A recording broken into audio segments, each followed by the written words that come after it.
If there was a game that would be full of relaxing, get to spend time with people in the video game in terms of farming or just need something to relieve from stress, then Stardew Valley is definitely the place for you guys to look into. It was released from one developer, and I mean one singular guy, Concerned Ape. So the game was released in 2016 on Windows, Linux, and Mac. Then on consoles on PS4, Xbox One, Nintendo Switch, PS Vita, and mobile, both digitally and physically. And getting it on PlayStation, you'll receive both the PS4 and the Vita versions, well, one to another, absolutely free. So you could do that if you really like to, switch around if you really want to. So how does this game came about?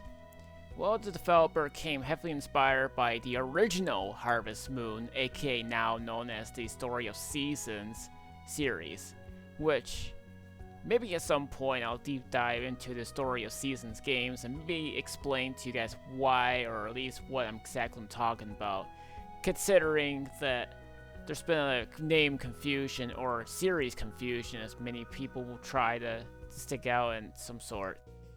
One of the creators of the Story of Seasons actually praised the game for the freedom that later entries of his series had lost. And this game is one of the best-selling games of all time, which at the time of this recording has sold over 41 million copies. That's right, one guy did it all, and everybody really loves this. So let's get started into this. So when you first go into the game, you'll create a character, male or female, doesn't matter. And you can choose your farm location, whether if you want to be in the forest, a beach, or standard, or whatever. So the first thing you want to do is start, well, cleaning up the mess, just like any other original Harvest Moon games that you'll probably play.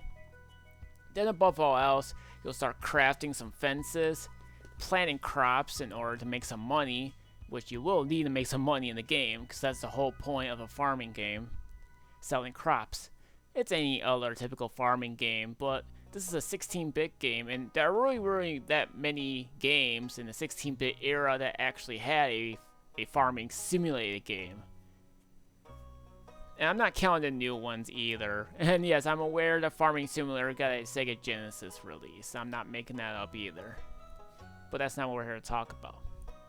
So once you get started, you do that, take care of your crops, you can talk to people in the town, and any sort of like quests that you guys can do, or like special quests in terms of delivering things to certain people, and that way you'll be able to make some money, or perhaps get some other additional rewards that you may follow. So once you get the feel of the game, you start using your tools, like chopping down trees for wood, pickaxing for stone, or maybe ores or whatever.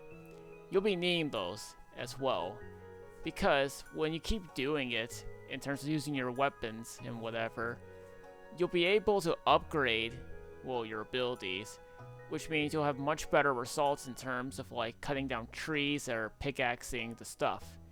But once you keep leveling up your stuff, you'll be able to utilize them to even much bigger things, which will give you much bigger rewards in terms of crafting and such. You'll want to keep the materials for yourself too, so that way you'll be able to craft like a bigger house for your yard, or maybe raise a barn if you really want to. So it goes any sort of way. Or perhaps you want to go mine adventuring and slaying down some monsters and whatever, but you'll need a sword for that. But you're also going to need some more inventory, so that way you'll be able to carry some more stuff. So yeah, combat wise, you can do swords and whatever, it doesn't really matter. But the thing too is that you can also go fishing, and there's this place where you'll be able to put some items in there as if it was some sort of museum. Doing that will also result in some sort of rewards. It may just come in handy, guys, trust me. I know that farming games have always had like a slow start, but once you get into the game, you have no problem. You have no problem making money, doing some upgrades and whatever too. But again, it may take you a day or two in order to get your weapon all upgraded from the blacksmith. So make sure you choose your time wisely, so that way you'll be able to use your stuff for whatever it is that you need to do. And there are seasons in this game. Spring, summer, fall, and winter. They all have their own various effects. What I mean is that if you grow your crops at the wrong time, then your plants may actually just die. So you have to look into trying to find some other ways to do stuff. There's also festivals in the game you guys can look into. You can talk to some people, build a relationship, or eventually, like, maybe get married to one another. And if you guys really want to play this game with other people, you can. Up to 8 players can play the game online. So the more you'll start playing this game, the more upgrades you'll get. You can even choose certain upgrades, which you may prefer.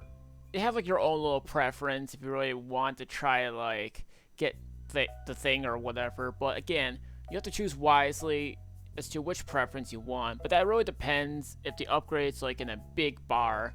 When you go there, that's when you'll be able to make your choice. But how do you know when you get these upgrades?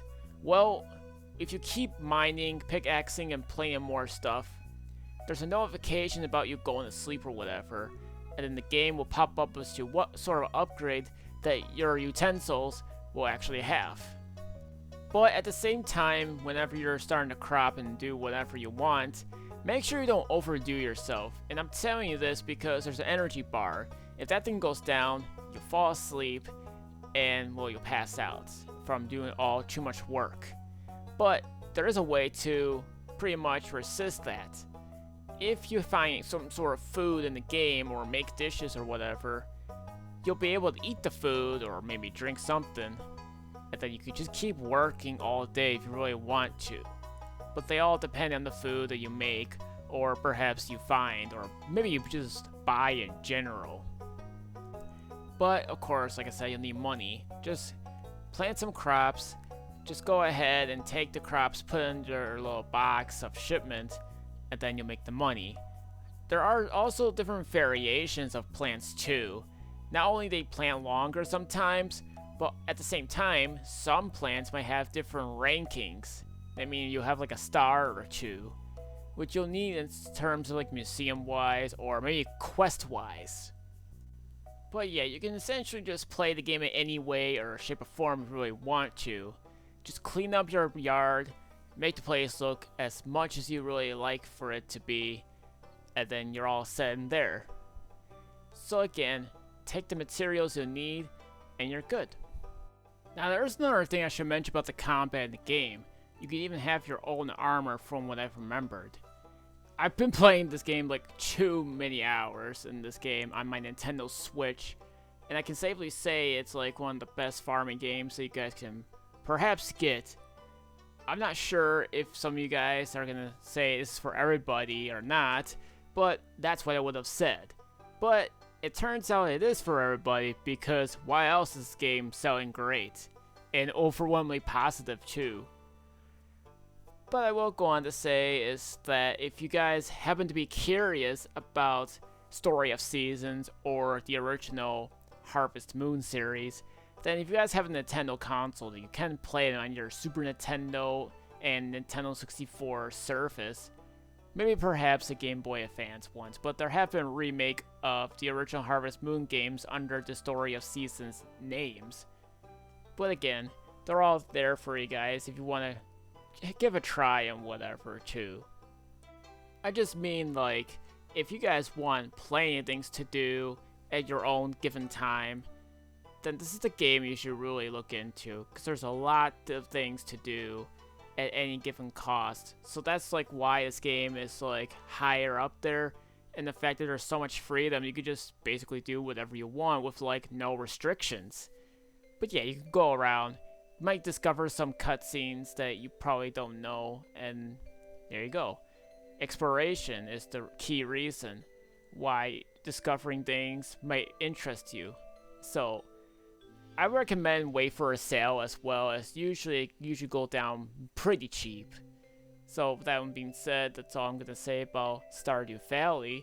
So yeah, it was a little long overdue for me to talk about this game anyways, because it was something I wanted to make, but I've been getting other things out the way. So that being said, I think this game would be definitely for you when it comes to farming. So I say just give it a try and see if you guys will like this. And if it does, well, there's always going to be a lot more updates coming out at this point too. And I think there's going to be a new game coming out from the same person. So that being said, I think that's all I'm going to say about this game overall.